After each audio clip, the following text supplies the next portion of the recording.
Baik. Bismillahirrahmanirrahim. Assalamualaikum warahmatullahi wabarakatuh. Alhamdulillah wassalatu wassalamu ala rasulillah. Hayyakumullah wa bayyakum wa saddadanillah wa iyyakum alal khairi wal huda mahayyina wa as'aluhu bimannihi wa karamihi ay yaj'alani wa iyyakum min ahlil ilmi wal qur'ani tadabbura wa fikha innahu ala kulli syai'in qadir wa bil ijabati jadir. Alhamdulillah, kita bisa kembali untuk kajian di Masjid Al-Hidayah, dan insyaallah subhanahu wa ta'ala pada kesempatan kali ini akan ana bahas tema yang penting, insyaallah, 4 wasiat Hasan Basri rahimahullah, yang mana insyaallah subhanahu wa ta'ala 4 wasiat ini itu jadi kompas bagi kehidupan kita selaku seorang mukmin. Al-Imam Al-Hasan Al-Basri rahimahullah, beliau pernah mengatakan, alimtu anna rizki la ya'khudhuhu ghairi fatma'anna qalbi. Aku tahu betul bahwasanya rezeki saya tidak akan diambil oleh orang lain. Fatma'anna qalbi, maka hati saya betul-betul tenang. Itu yang pertama, masalah rezeki, bahwa saya rezekinya Hasan Al-Basri dan seluruh orang yang beriman kepada Allah Azza wa Jalla tidak akan diambil oleh orang lain. Jadi nggak perlu kita risau. Fatma'anna qalbi, kalau aku tahu kaidah ini, maka tenanglah jiwa saya. Itu yang pertama. Yang kedua, wa alimtu anna amali la yaqumu bihi ghairi fashtagaltu bihi wahdi. Yang kedua, aku tahu betul bahwasanya amal perbuatan saya tidak akan dikerjakan oleh orang lain, maka saya yang sibukkan untuk beramal soleh. Jadi nggak bisa kita nunggu orang lain, karena orang lain nggak kenapa beramal untuk kita.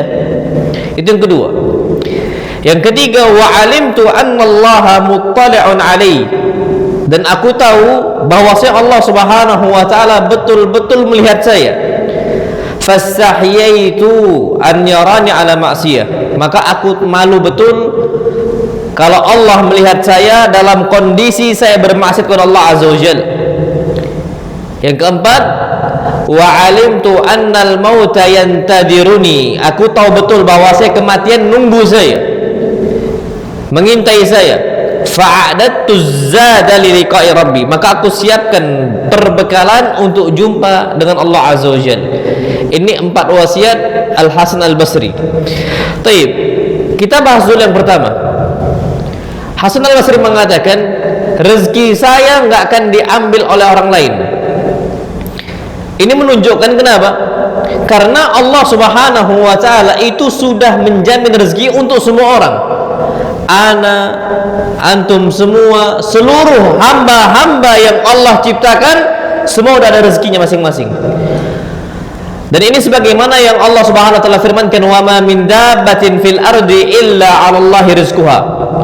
Tidak ada satupun makhluk yang berjalan di atas muka bumi Allah Azza wa Jalla, hewannya, manusianya, jinnya, semuanya, illa 'alallahi rizquha, kecuali tanggung jawab Allah subhanahu wa ta'ala yang ngasih rezeki.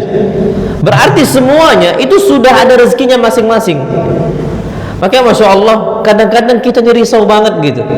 Kita jualan A, semisal jualan parfum, toko sebelah juga jualan parfum, risaunya Masya Allah. Ana jualan baju, tiba-tiba ada orang buka toko di sebelah ana juga jualan baju. Kita nih kadang-kadang risaunya Masya Allah. Padahal masing-masing udah Allah kasih rezekinya. Dan terbukti ya ikhwah, Masya Allah ya, kita tahu di Sumedang itu terkenal dengan tahunya, tahu Sumedang gitu.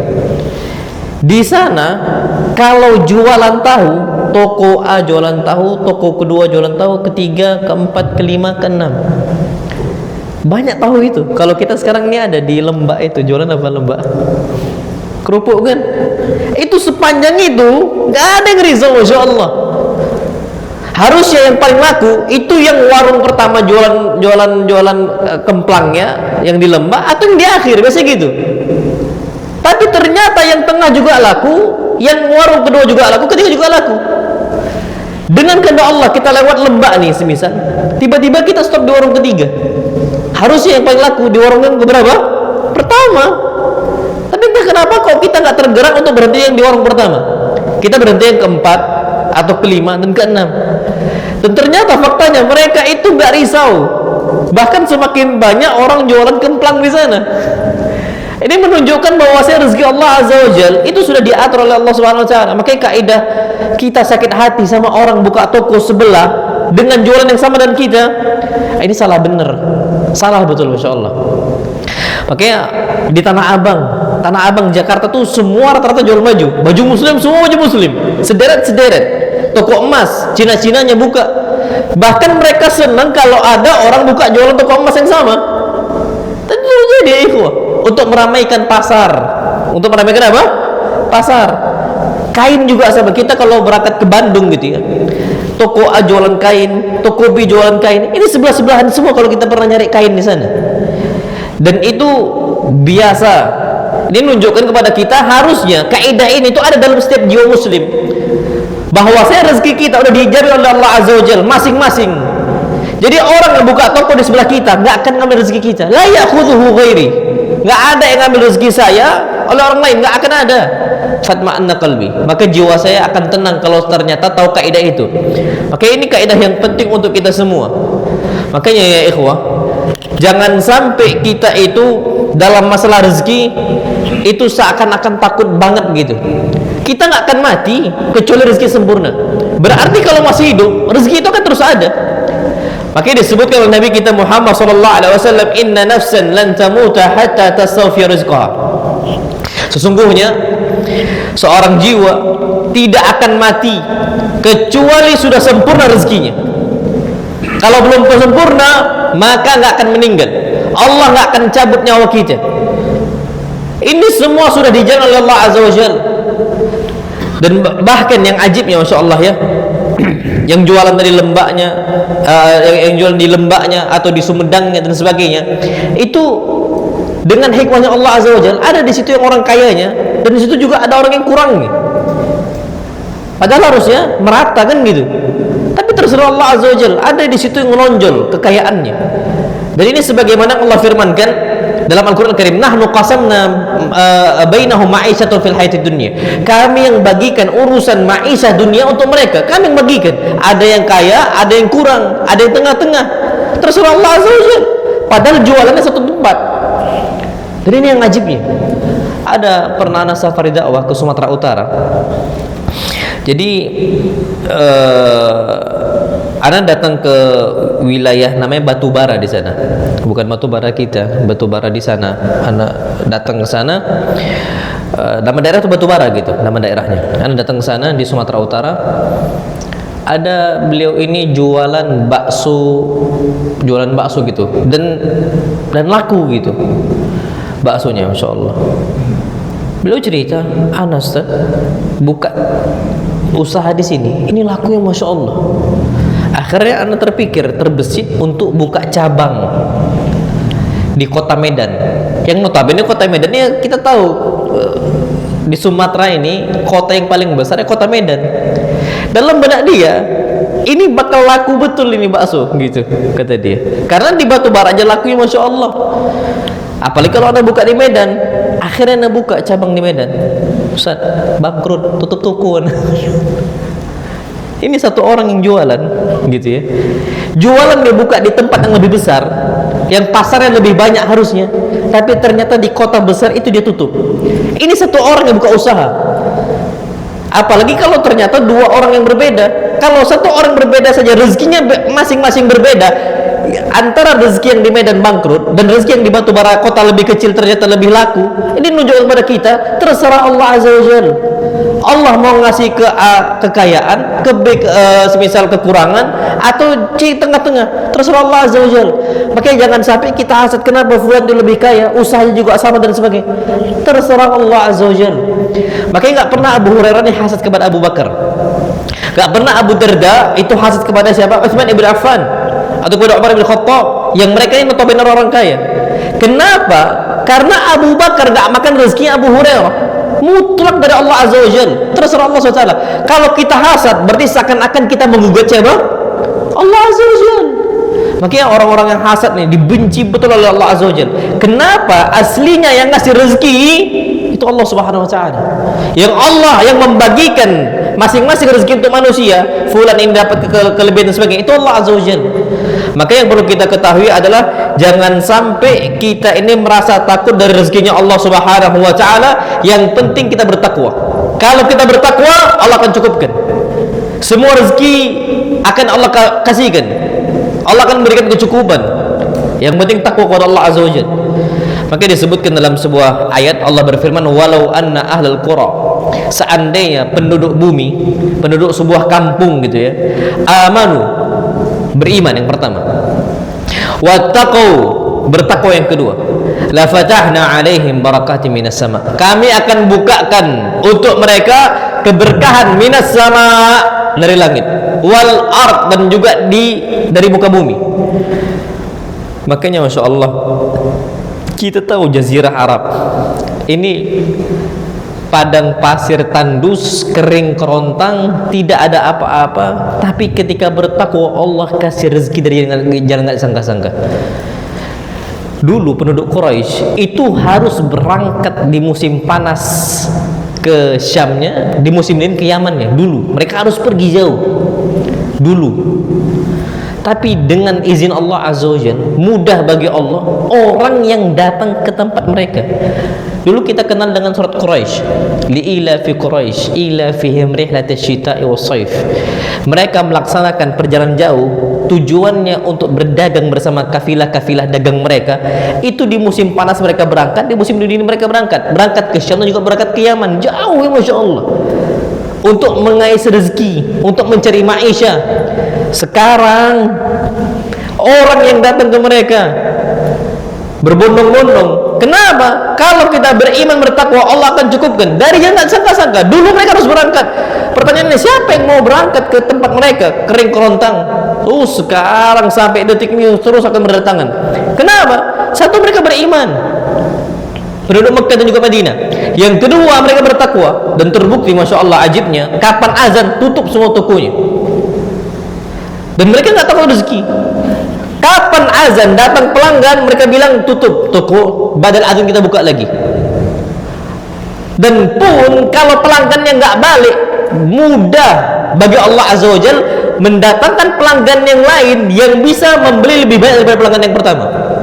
Tapi pergi pelanggan yang pertama nggak balik lagi, nggak ada masalah.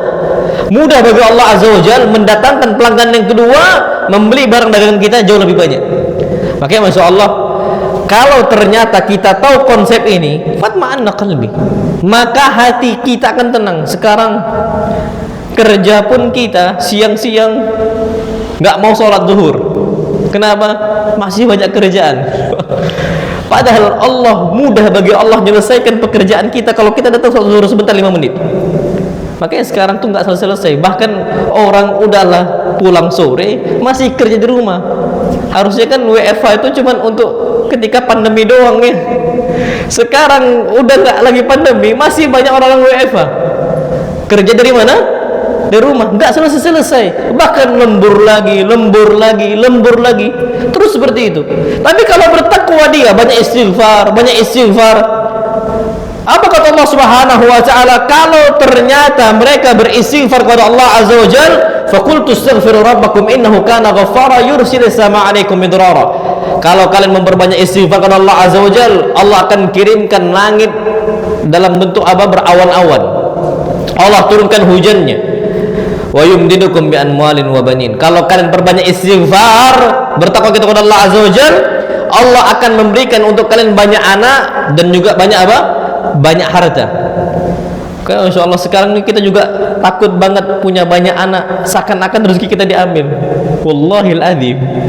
Ini berarti kita nggak yakin atau kurang keyakinan kita kepada Allah Azza wa Jalla bahwasanya Allah sudah memberikan maisha, kehidupan untuk anak kita. Makanya kaidah yang pertama dalam benak kita, anak kita itu nggak ngambil rezeki dari kita. Adanya anak kita, nggak adanya anak kita, itu ada rezeki untuk kita, ada juga rezeki untuk dia. Ada orang Sekarang pemuda ini banyak atau nunda pernikahan karena takut masalah rezeki. Wallah, banyak. Padahal sebenarnya benak-benak mereka ini atau khayal-khayal mereka kapan nikah maka hilang atau terkurang rezekinya, ini salah fatal gitu. Dan Masya Allah, ana pernah merasakan momen itu yang ditakuti oleh banyak para mahasiswa. Akhirnya ana ketika itu nikah di saat ana sedang kuliah gitu, masih mahasiswa. Ana nikah dan walillahil hamdu wal minnah, ana rasakan betul bagaimana Allah Azza wa Jalla mendatangkan rezeki dari yang gak disangka-sangka. Waktu itu tiba-tiba abah ana nelpon, nak nikah ya. Ana bingung nikah sama siapa, nggak ada siapa-siapa kita ini, Insya Allah. Ana punya kembaran, ana kembar cowok cewek gitu ya. Ana punya kembaran cewek, ana telepon saudari ana atau kembaran ana telepon, bapak nyuruh nikah. Cuman masalahnya nih akhwat siapa gitu yang mau dinikahin gitu. Ana nggak tahu siapa-siapa. Tapi yang ana khawatirkan sama sekali bukan masalah rezeki. Abah ana minta ana pengen cepat nikah, masalahnya stok akhwat itu siapa yang mau nikah gitu. Ana nggak pernah terbesit gitu, karena memang kita ini sibuk kuliah, sibuk belajar, dan kita sibuk dakwah aja gitu. Dan ana sama sekali nggak takut masalah rezeki. Dan alhamdulillahnya ketika ana hendak melaksanakan pernikahan, akadnya dan sebagainya, Allah jadikan ana itu menang lomba khutbah ceramah gitu yang diadakan oleh negara Uni Emirat Arab gitu. Dan ana dapat 10.000 dirham. Waktu itu dikonversikan itu dapat 34 jutaan lebih gitu. Ini cukup untuk ana ngontrak yang ana nggak sangka gitu bakal menang. Dari ribuan orang yang ikut khitobah gitu ya. Ana juara 2 gitu. Dapat menang lomba khitobah. Dapat 10.000 dirham. Ana bisa ngontrak, ana bisa beli kulkas, ana bisa beli mesin cuci. Ana yakin betul itu. Berarti harusnya kalau ana nggak nikah, Allah nggak kasih jalan itu. Tapi ketika tanggung jawab ana untuk mencari maisha untuk istri ana, Allah datangkan rezeki bagi ana. Anak juga sama. Makanya kita jangan hasad banget gitu loh. Kalau ada orang anaknya banyak, rumahnya besar, itu yang ngasih itu Allah Azza wa Jalla. Yang ngasih pemberian itu Allah Subhanahu wa taala. Kalau ada orang punya banyak anak, rezekinya banyak banget gitu loh ya. Itu bukan karena siapa-siapa. Tidak menunjukkan ini hebat, bukan. Tapi memang Allah Subhanahu wa taala yang bertanggung jawab kasih rezeki itu dia. Sama orang kaya, wallahi adim, antum jangan takjub banget sama orang kaya. Karena orang kaya ini itu bukan murni dari hasil usaha dia, bukan. Sefir'aunnya Fir'aun, sekornya Korun, kapan Allah tak takdirkan dia kaya, gak akan bisa jadi kaya. Tapi kenapa dia bisa jadi kaya? Mutlak dari Allah Subhanahu wa taala. Mutlak dari Allah Subhanahu wa taala. Makanya kita ini jangan takut banget, apalagi sampai ditakut-takuti dengan banyak hal dan sebagainya. Dibuat program KB, keluarga apa? Harusnya keluarga KB itu boleh, tapi keluarga besar. Keluarga apa? Besar. Mbah-mbah kita, buyut-buyut kita itu Masya Allah ya, kayak abah ana ini 12 bersaudara, ummah ana 8 bersaudara. Zaman-zaman dulu mbah-mbah kita, Pak, ana yakin, saya yakinnya istilahnya anak-anak mereka ini banyak jumlahnya. Bahkan mbah-mbah kita dulu, buyut-buyut kita dulu mungkin biasa bagi mereka untuk ta'addud poligami. Dan nggak ada yang takut masalah rezeki. Rumah mereka besar-besar. Sekarang orang Masya Allah udahlah dibuat KB, rumahnya minimalis. Takut banget gitu loh. Saking takutnya udahlah rumah 2. Akhirnya ya Allah kasih juga rumah minimal. Karena anak cuma berapa? 2. Coba ada 10. Yakinlah, saya yakinnya Allah kasih rezeki jadi nggak sangka. Yang penting ada sikap tanggung jawab. Punya 10 anak, fadhol, tapi tanggung jawab. Istilahnya berusaha untuk mencari maisha dengan cara Allah Subhanahu wa taala. Allah berikan kepada kita jalan yang nggak disangka-sangka, dan itu yang perlu kita perhatikan. Makanya jangan sampai kita ini merasa bahwasanya kita tuh lebih yakin dengan apa yang ada di tangan kita. Ini masalah. Jadi kita tuh merasa yang di tangan kita itu lebih membuat kita tenang dibandingkan apa yang di tangan Allah Azza wa Jalla. Kita ini lebih percaya dengan hal-hal yang ada zahirnya dibandingkan hal gaib yang Allah sembunyikan untuk kita. Makanya Hasan al-Basri mengatakan, inna min dha'fi yakinik, termasuk bentuk lemahnya yakinnya kita kepada Allah Azza wa Jalla, termasuk lemahnya iman kita kepada Allah Subhanahu wa taala. Apa kata beliau? Antakuna bima fi yadik awthaq minka. Engkau lebih percaya dengan harta yang ada di tangan engkau, bima fi yadillah, dibandingkan janji Allah Subhanahu wa taala yang ada di tangan Allah Subhanahu wa taala. Apa yang Allah janjikan untuk kita seakan-akan udah lepas gitu aja. Kita lebih percaya apa yang dalam bentuk material gitu. Ini masalah besar ya ikhwan. Gak usah jauh-jauh. Kadang-kadang sama-sama masih dalam bentuk perjanjian. Kita sama-sama belum lihat, tapi kita lebih percaya kepada makhluk dibanding kepada sang Khalik. Contoh, kalau Pak Presiden, nggak usah Pak Presiden terlalu besar, wali kota aja lah. Pak wali kota mengatakan, engkau jangan khawatir, insya Allah saya yang akan cukupkan, saya akan jamin bulanan engkau, saya akan jamin hidup engkau. Tenangnya Masya Allah. Itu yang ngomong Pak wali kota, tenang gitu. Ini yang mengatakan, yang ngasih janji zat pemilik kehidupan, Al-Hayy, zat yang maha hidup, la yamut, yang gak akan mati, kemudian yang gak akan tidur, la ta'khudhuhu sinatun wa la naum, yang gak pernah ngantuk, yang gak pernah tidur, yang zat maha hidup Al-Qayyum. Ternyata kita lebih kesampingkan, lebih percaya kepada apa? Pak wali kota. Makanya termasuk kata beliau, inna min dha'fi yakinika billah, termasuk lemahnya iman engkau kepada Allah Azza wa Jalla, engkau tuh lebih percaya, kata Hasan al-Basri, dengan apa yang di tangan engkau dibandingkan dengan janji Allah Subhanahu wa taala. Maka yang pertama yang harus kita yakini, rezeki Allah Subhanahu wa taala yang Allah berikan untuk hambanya itu sudah dijamin, yang mana nggak akan diambil oleh orang lain.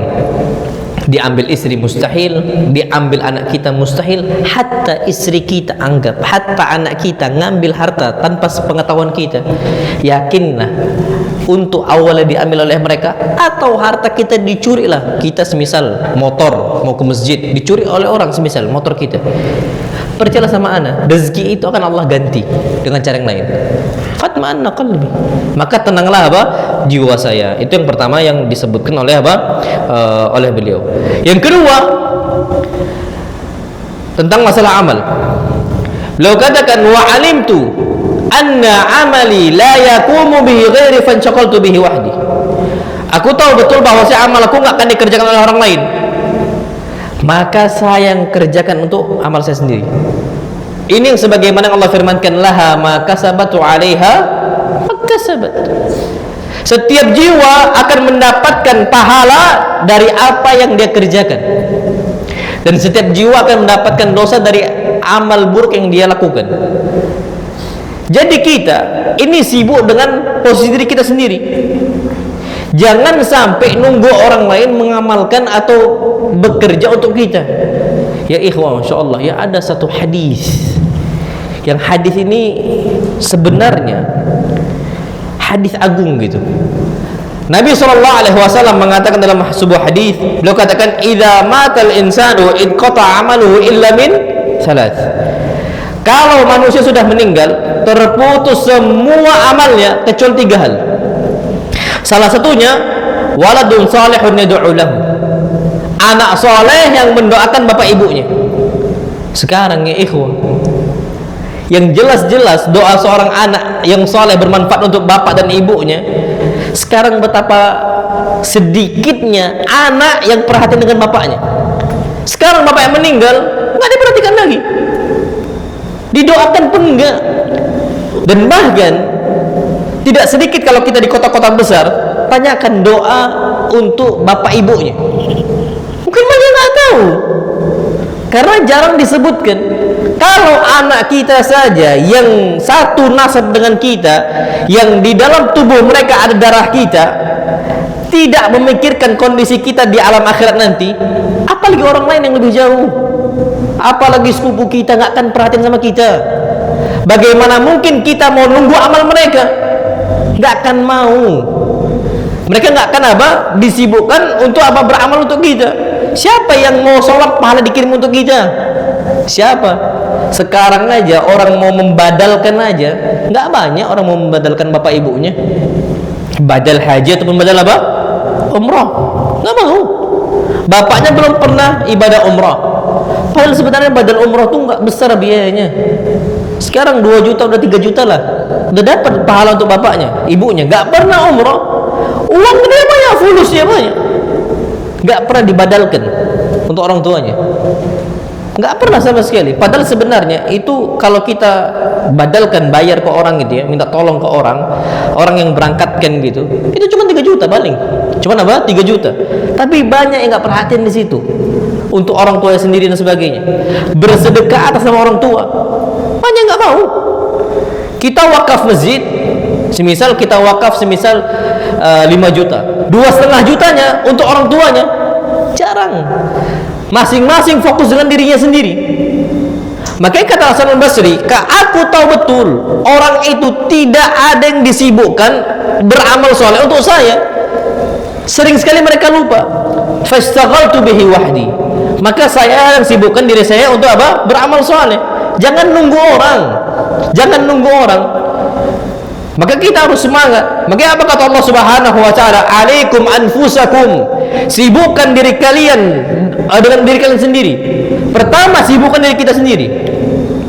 Makanya ada beberapa jamaah nanya, Ustaz, gimana Ustaz?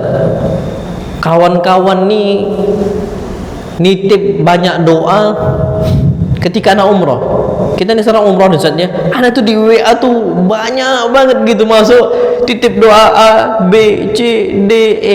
Ini satu orang gitu loh ya. Doanya seabrek-abrek. Ini gimana Ustaz? Sedangkan anak butuh untuk berdoa untuk diri anak sendiri. Maka anak bilang, antum mulai untuk diri antum sendiri yang pertama. Antum mulai dulu, semua antum minta kepada Allah Azza wa Jalla. Kalau udah selesai, baru antum panjatkan doa tadi untuk mereka-mereka nitip doa. Terus kalau mau gampang, jangan antum bacakan semua. Habis waktu kita ketika tawaf. Terus gimana caranya? Antum berdoa kepada Allah, ya Allah, kabulkanlah setiap doa orang yang nitip doa kepada saya. Allah tahu nggak itu? Allah tahu. Anak kasih tipsnya itu kayak gitu. Jadi antum nggak perlu baca semua apa? Semua isi. Anak punya sepupu, masya Allah. Sepupu anak nitip doa panjang banget, masya Allah.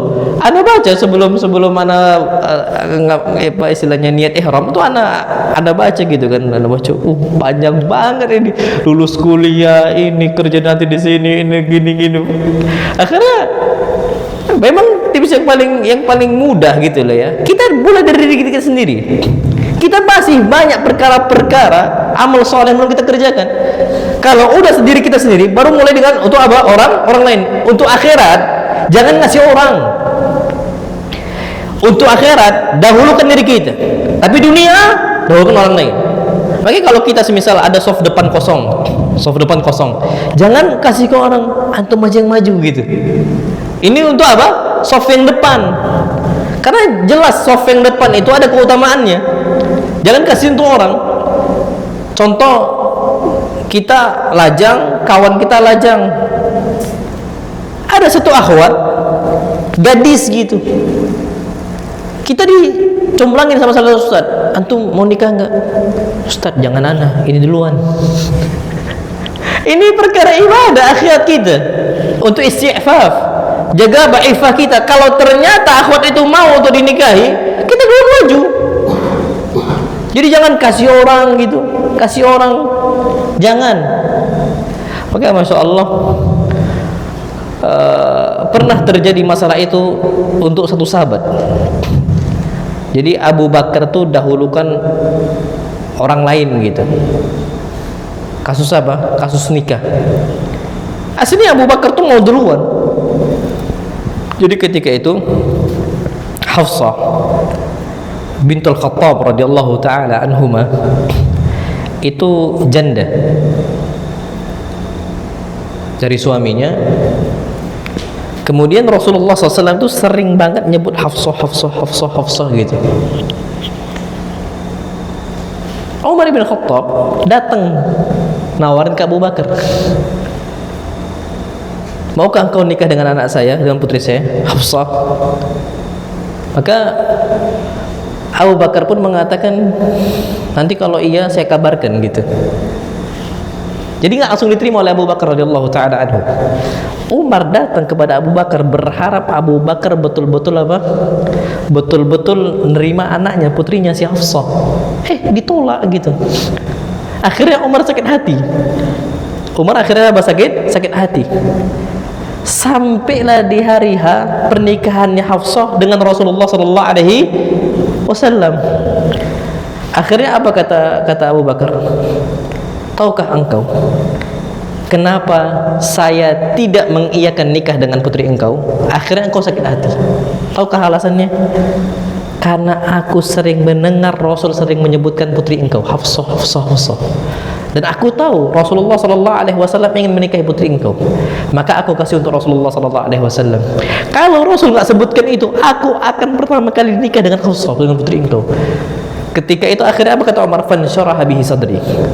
Ketika aku dengar penjelasannya Umar, akhirnya dada saya merasa lapang dengan penjelasan itu. Aku udah sakit hati. Umar bin Khattab di sini menunjukkan bahwasanya aslinya dalam pernikahan pun jangan ngasih orang.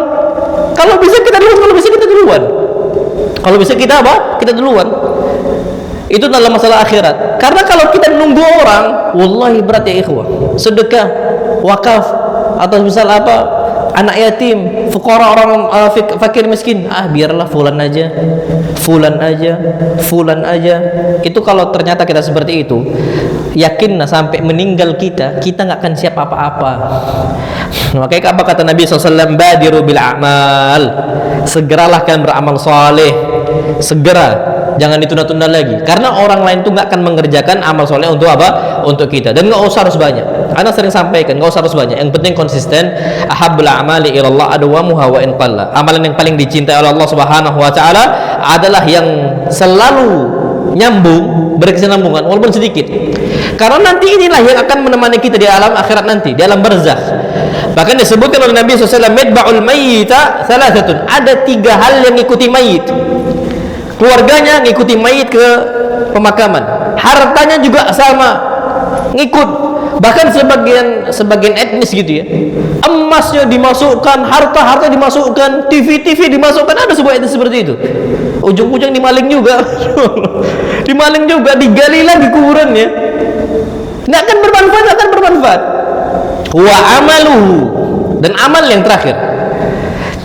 Wa yarji'unan, yang 2 ini akan kembali, nggak akan bisa lama di situ. Keluarganya kembali ke rumahnya, hartanya kembali ke rumahnya. Jadi apa? Warisan. Yang akan terus bersama dia, wa yabqa ma'ahu amaluhu. Yang akan terus berdampingan dengan dia adalah amal dia. Makanya semua orang yang meninggal itu berharap hartanya nggak jadi warisan. Ini sering saya sampaikan. Mereka berharap hartanya harta wakaf, jadi wakaf, atau harta jadi harta sedekah. Bahkan orang-orang meninggal, apa kata Allah? Fa'asaddaqa wa kum minas sholihin. Ya Allah, kembalikan aku ke dunia agar saya bisa bersedekah. Jadi enggak, orang-orang meninggal, tanyakan mereka tuh pengen balik, hartanya jangan sampai jadi warisan. Kenapa? Karena yang bermanfaat untuk mereka itu adalah dalam bentuk wakaf, dalam bentuk apa? Sedekah. Makanya kita ini kadang-kadang ngumpulkan dunia, ngumpulkan anak, nggak pernah kita didik dan sebagainya, ujung-ujung nggak bermanfaat semua. Makanya apa kata Allah? Yauma la yanfa'u malun wala banun. Pada hari kiamat nanti nggak akan bermanfaat anak-anak kita, harta-harta kita, kecuali orang-orang yang datang kepada Allah Azza wa Jalla biqalbin salim, dengan hati yang apa? Lurus, amalnya, amal hati. Jadi amal hati diperhatikan, amal zahir juga diperhatikan. Dan ini yang perlu kita perhatikan sebaik-baik mungkin. Jadi ala kulli hal, jangan sampai kita nunda amal karena tidak ada yang beramal soleh. Untuk kita tuh jarang banget gitu, kecuali mereka yang perhatian dengan apa? Dengan kita. Dan kita perlu tahu dunia ini tempatnya nanam, tempatnya kita nanam amal soleh. Panennya kapan? Di akhirat. Makanya disebut oleh Ali bin Abi Thalib, al-yawma amalun wala hisab. Hari ini di dunia semuanya amal, silakan nanam sebanyak-banyaknya, wala hisab, dan tidak ada hisab. Belum panen kita ini, belum panen. Wa ghadan hisabun wala amal, dan besok panennya, dan tidak lagi bisa menanam, nggak lagi bisa beramal. Besok tinggal hasil nanam aja. Makanya orang hasil panennya aja. Makanya orang-orang yang nggak nanam apa-apa nggak akan bisa dia hidupnya panjang di alam barzakh nanti. Udah binasa nih, binasa. Nggak ada apa-apa bekal sama sekali. Tapi kalau orang yang saat ini udah mulai nanam, selamat dia. Nggak usah jauh-jauh ya. Bicara nggak usah bicara akhirat, bicara dunia saat ini saja. Orang yang tenang saat ini kebanyakan itu yang ada investasinya, dalam bentuk emas, dalam bentuk wakafnya. Jadi emas untuk dunia dia, wakafnya untuk akhirat dia. Udah tenang nih, investasi emasnya, investasi tanahnya, dan sebagainya. Belum di akhirat dia udah tenang dengan ada investasi itu, udah ada nanam itu di dunia. Apalagi di akhirat, bekal apa dia nanti dibawa kalau ternyata amal soleh dia tidak ada apa-apanya. Makanya Masya Allah, jangan sampai Allah berpaling dari kita ketika kita ini kesibukannya bukan untuk agama kepada Allah Azza wa Jalla, bukan untuk beribadah. Kalau kita udah jauh dari beribadah, ini tanda besar Allah berpaling dari kita. Udah malas sholat, udah malas sedekah, udah malas wakaf, udah malas sholatnya, kajiannya, nuntut ilmunya, ini tanda Allah berpaling dari kita. Makanya disebutkan oleh Hasan al-Basri juga. Hasan al-Basri mengatakan, min alamati i'radillahi 'anil 'abd, termasuk tanda besar yang Allah kasih petunjuk untuk seorang hamba bahwa si Allah udah berpaling dari dia. Apa itu? An yaj'ala syughlahu fi ma la ya'ni. Dia disibukkan oleh Allah untuk perkara-perkara enggak bermanfaat. Salat bermanfaat, ketika Allah palingkan dia dari salat, tanda Allah udah berpaling dari dia. Kajian bermanfaat, ketika Allah palingkan dia dari kajian, berarti tanda Allah berpaling dari dia. Sedekah juga sama. Semua salat malamnya, tilawatul Qur'annya, ini tanda Allah berpaling dari dia ketika dia disibukkan untuk hal-hal yang gak bermanfaat. Sibuk dengan permainan, game di HP-nya semisal permainan. Sekarang na'udzubillah summa na'udzubillah, anak-anak kecil nih sekarang kalau nggak ditumbuhkan di atas taat kepada Allah Azza wa Jalla, ini berat banget gitu. Tua dia nanti akan kayak gitu. Makanya termasuk orang yang dinaungi oleh Allah Azza wa Jalla. Kata Nabi SAW, syabun nasya'a fi ibadatillah, pemuda yang tumbuh di atas apa? Ibadah kepada Allah Azza wa Jalla, taat kepada Allah Azza wa Jalla. Tapi kalau dia udah disibukkan dengan hal-hal yang nggak bermanfaat, kembali dia kepada Allah Azza wa Jalla. Tapi kalau terus seperti itu, takutnya Allah berpaling dari dia, takutnya seperti itu. Jadi nongkrongnya itu di tempat-tempat yang nggak ada manfaatnya. Harusnya kita itu duduk di majelis ilmu, bukan duduk di tongkrongan harusnya. Tapi faktanya lebih banyak orang tuh duduknya di tongkrongan. Kajian di masjid agak malas. Ini tanda Allah berpaling dari dia. Allah udah nggak jadikan dia ini sibuk untuk hal-hal yang apa? Yang bermanfaat. Oke, Masya Allah ya. Ada orang-orang yang dia itu muda taat, ketika remaja dia taat, sampai tua dia taat. Ini orang-orang yang Allah muliakan. Disebutkan oleh Nabi SAW, inna min ijlalillah, termasuk pemuliaan dari Allah Azza wa Jalla ketika Allah memuliakan orang-orang yang sudah beruban tapi dia masih taat kepada Allah Azza wa Jalla. Itu karena dia disibukkan untuk apa? Beribadah kepada Allah Subhanahu wa taala. Insyaallah Subhanahu wa taala kita akan melanjutkan dengan poin yang ketiga, muraqabah, dan sampai terakhir Hasan al-Basri ba'dal isya. Ana tutup sampai sini. Subhanakallahumma wa bihamdika asyhadu an la ilaha illa anta astaghfiruka wa atubu ilaik. Wa sallallahu nabiyana Muhammad. Assalamualaikum warahmatullahi wabarakatuh.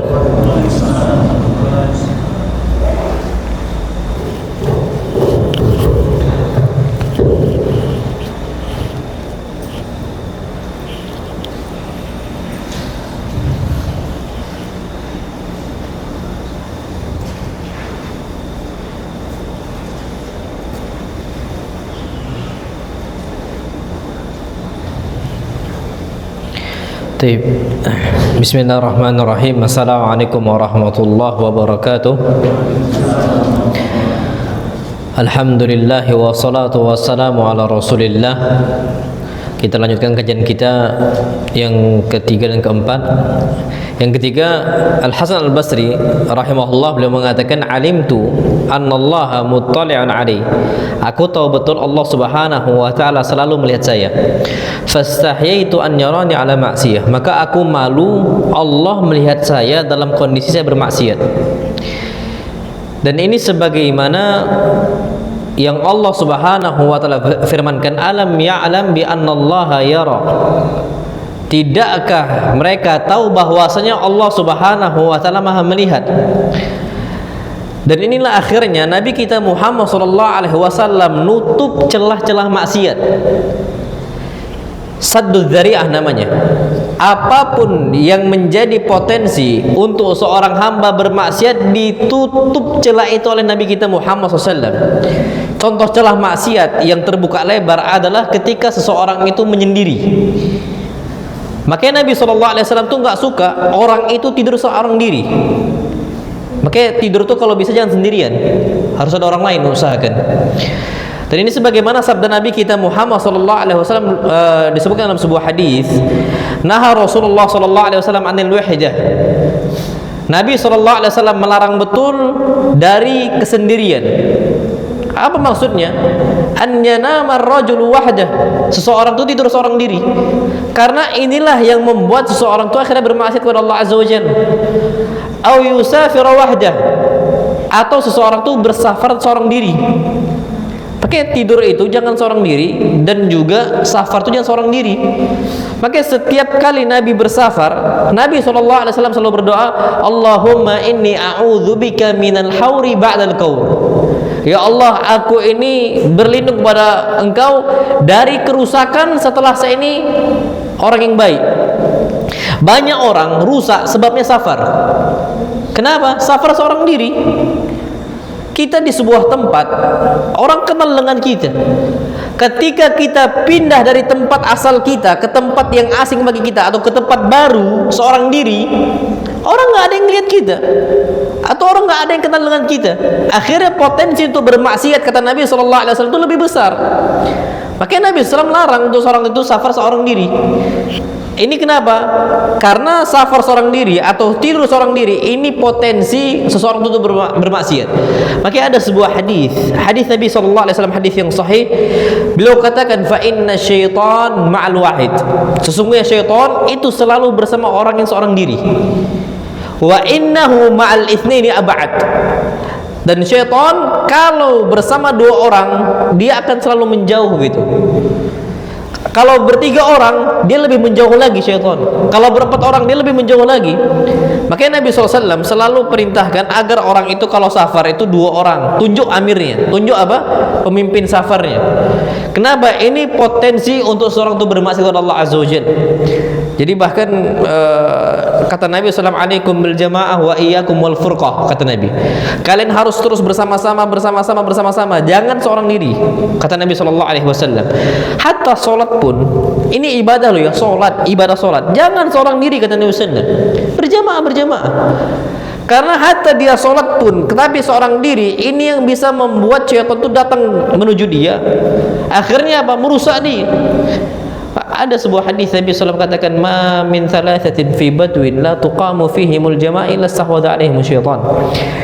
Tidaklah ada tiga orang di sebuah kampung, sebuah wilayah, mereka sholat seorang diri, mereka nggak tegakkan jamaah, kecuali mereka semua akan dikuasai oleh syaitan. Maka orang-orang yang selalu diganggu oleh syaitan itu sebabnya karena mereka apa? Suka menyendiri.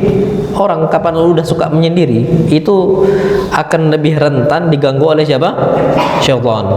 Maka ini celah seseorang itu bermaksiat kepada Allah Azza wa Jalla. Jadi ala kulli hal, jangan sampai kita ini membuat diri kita berpotensi untuk bermaksiat kepada Allah Azza wa Jalla. Maka kita cegah jangan sampai kita ini bermaksiat kepada Allah Subhanahu wa taala. Dan yang paling mudah itu bersama-sama.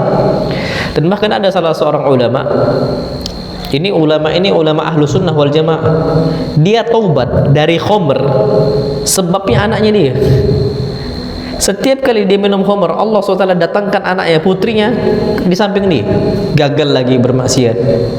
Dia udah kecanduan khamr nih, akhirnya mau bermaksiat lagi, minum khamr, datang lagi apa, putri dia, sampai akhirnya dia tinggalkan betul-betul itu khamr. Berarti apa menunjukkan kepada kita, kalau ternyata ada orang samping kita, kita ini lebih ada rasa protek gitu, rasa lebih kuat bentengnya dari apa, bermaksiat kepada Allah Subhanahu wa taala. Jadi ala kulli hal pentingnya kita ini muraqabah atau merasa diawasi oleh Allah Subhanahu wa taala. Gampangnya apa sih muraqabah? Disebutkan oleh Imam Qayyim rahimahullah, beliau katakan hiya dawamu ilmil abd bittila'illahi subhanahu alaihi fi zahirihi wa batinihi. Muraqabah itu seorang hamba yakin betul dia itu sedang diawasi oleh Allah Azza wa Jalla.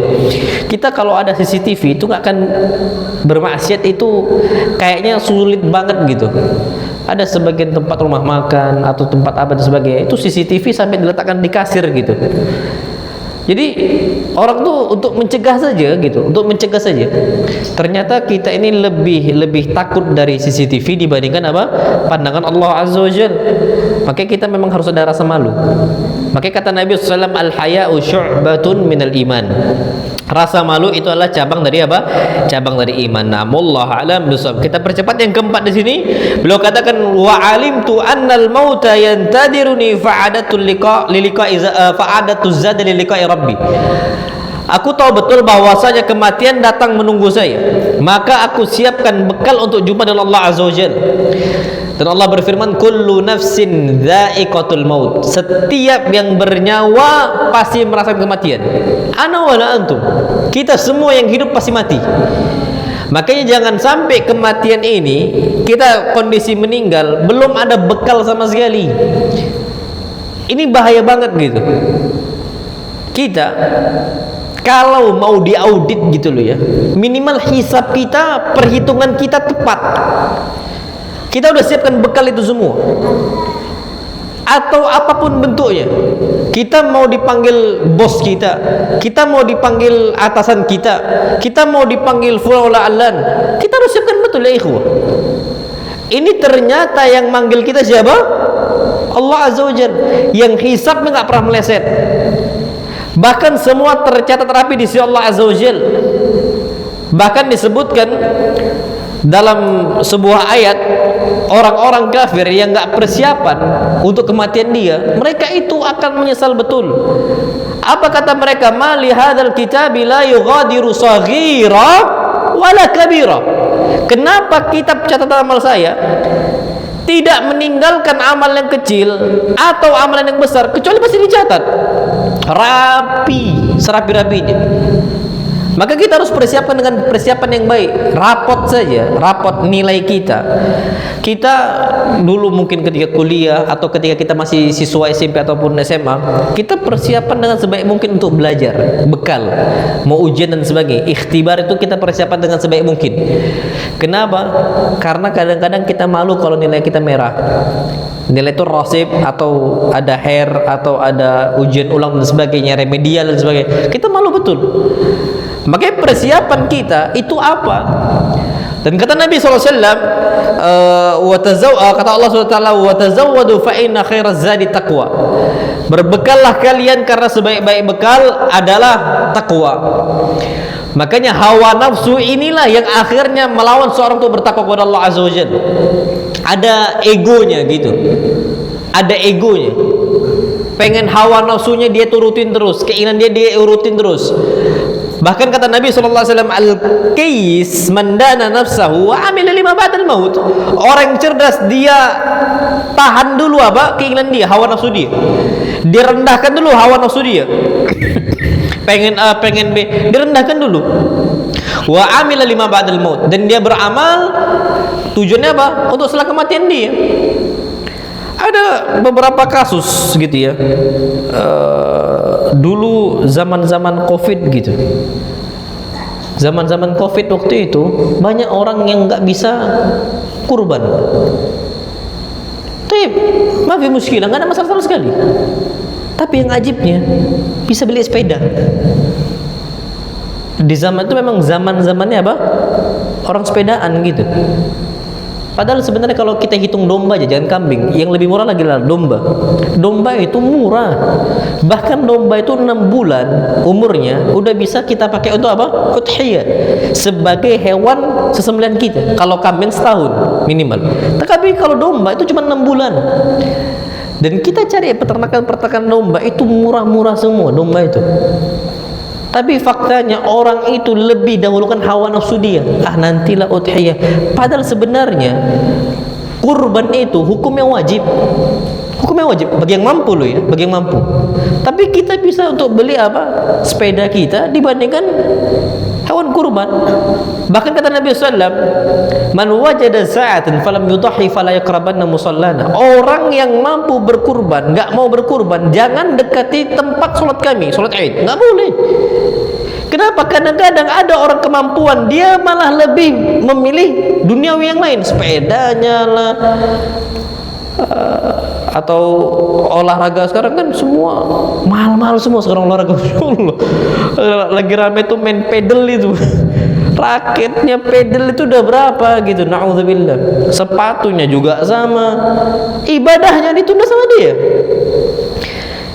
Dia bisa beli jubah yang baik, jubah yang bagus semisal, atau semisal dia bisa beli atau kitabnya, bukunya. Kan dulu santri gitu. Banyak orang santri itu lebih hobi jajan dibandingkan nabung untuk beli kitab. Ini kan berarti dia memang hawa nafsu terlalu besar gitu. Kalau dari kecil dia udah dibiasakan, oh enggak, anak enggak mau jajan, anak mau tabung untuk kitab.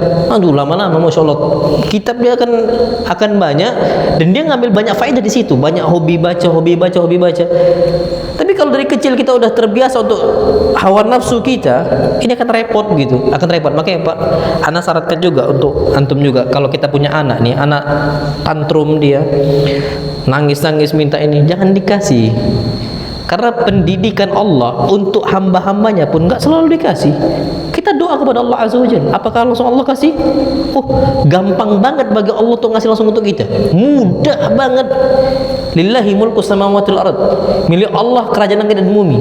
Tapi Allah didik hamba-hambanya, mentarbiyah hamba-hambanya. Bermanfaat nggak itu untuk kita? Kalau nggak bermanfaat untuk kita, Allah akan tunda dulu.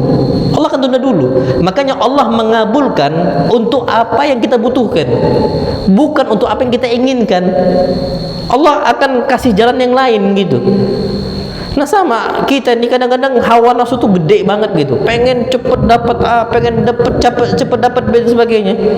Padahal sebenarnya yang lebih penting bagi kita, udah nggak kita beramal soleh untuk kematian kita. Tapi kalau ternyata ini masih nol, maka hati-hati. Maka jangan sampai kita nunda-nunda amal lagi. Kata para ulama, disebut oleh Hasan Al-Basri juga rahimahullah, beliau katakan iyyak wa taswif, jangan ditunda-tunda lagi untuk beramal soleh, untuk berbekal diri kita. Kenapa? Fa innaka biyaumika wa lasta bighadika, karena engkau saat ini di hari ini, bukan di esok hari. Kita saat ini di hari ini, ya kerja di hari ini. Kita ini nggak di esok hari. Kalau esok hari beramal untuk esok hari. Jadi jangan sampai kita tunda-tunda lagi. Dan kalau orang sudah nggak bisa nih, bahkan disebutkan al-qabr awal manazil akhirah. Yang namanya kuburan itu adalah tempat pertama alam akhirat bagi kita. Fa in naja, kalau dia selamat di alam barzakh, setelahnya lebih gampang. Wa ma ba'dahu aisar, setelahnya lebih gampang. Tapi kalau di kuburan aja nggak selamat kita, wa ma ba'dahu aksar, dia setelahnya lebih apa? Lebih sulit, lebih buruk. Dan ini posisi yang terjadi untuk mereka-mereka yang sibuk dengan apa? Sibuk dengan duniawinya. Makanya Nabi SAW itu zuhud. Dan bahkan disebutkan oleh Hasan Al-Basri juga, beliau katakan, kenapa orang-orang para sahabat tuh bisa zuhud, Nabi bisa zuhud dan sebagainya. Disebutkan Masya Allah ya, ada ucapan Hasan Al-Basri, hanat alaihimud dunya fa'azzu, dunia itu di mata mereka tuh hina, maka mereka itu apa? Aziz, perkasa. Lihat Nabi SAW tidak pernah dimuliakan dengan dunianya. Nabi SAW tidur di atas tikarnya, dan ternyata Nabi ini seorang yang aziz, perkasa, ditakuti oleh orang Romawi dan Persia, yang mana mereka tidur dari ranjang terbuat dari emas. Takut kepada Nabi SAW. daqat alaihimud dunya, dunia ini hina bagi mereka, fa'azzu, maka akhirnya mereka apa? Aziz, perkasa. Wa azumat fi qulubikum fadalaltum, tapi dunia di hati kita itu besar banget, mewah banget, fadalaltum, maka kalian apa? Hina. Kata Rasulullah SAW. Makanya kenapa umat Islam saat ini tidak bisa menggapai apa yang digapai oleh umat Islam zaman dahulu? Sebabnya tadi, dunia di mata kita tuh besar, dan dunia di mata mereka itu apa? Ringan, kecil, hina bagi mereka. Maka tujuan akhir kita adalah surganya Allah Azza wa Jal. Allah berfirman, faman zuhziha 'anil nar wa udkhilal jannah faqad faz. Orang yang dijauhkan oleh Allah dari api neraka, Allah masukkan dalam surga, faqad faz, maka dia telah beruntung. Dan kita meminta kepada Allah Azza wa Jal husnul khatimah. Karena kenapa? Karena yang jadi patokan itu yang di akhir, selalu kayak gitu. Kata Nabi SAW, innamal a'malu bil khawatim. Amalan itu tergantung akhirnya. Ramadan tergantung akhirnya. Umur tergantung akhirnya. Amal soleh tergantung akhirnya. Semua tergantung akhir, bukan yang apa? Yang awal. Makanya minta tolong kepada Allah Azza wa Jal agar kita diteguhkan iman kita sampai di akhir. Allahumma ya muqallibal qulub tsabbit qulubana ala dinik, wa ya musarrifal qulub sarrif qulubana ila ta'atik. Ya Allah, Zat yang Maha membolak-balikkan hati, tetapkanlah hati kami di atas agama Engkau. Karena banyak orang yang ujung-ujungnya nggak siap bekalnya, su'ul khatimah. Su'ul khatimah ditutup oleh Allah Azza wa Jalla dengan apa? Dengan amal yang tidak baik. Maka 4 wasiat ini kita jaga sebaik mungkin, dan insyaallah subhanahu wa ta'ala kita nggak ada pertanyaan tanya jawab karena udah jam 8 juga. Mudah-mudahan 4 wasiat ini bisa bermanfaat untuk kita semua. Yang benar datangnya mutlak dari Allah Azza wa Jalla, dan yang salah datang dari pribadi syaitan, dan ana berlindung dari kesalahan tersebut. Wa sallallahu nabiyana Muhammad subhanakallahumma wa bihamdika asyhadu an la ilaha illa anta astaghfiruka wa atubu ilaik. Assalamualaikum warahmatullahi wabarakatuh.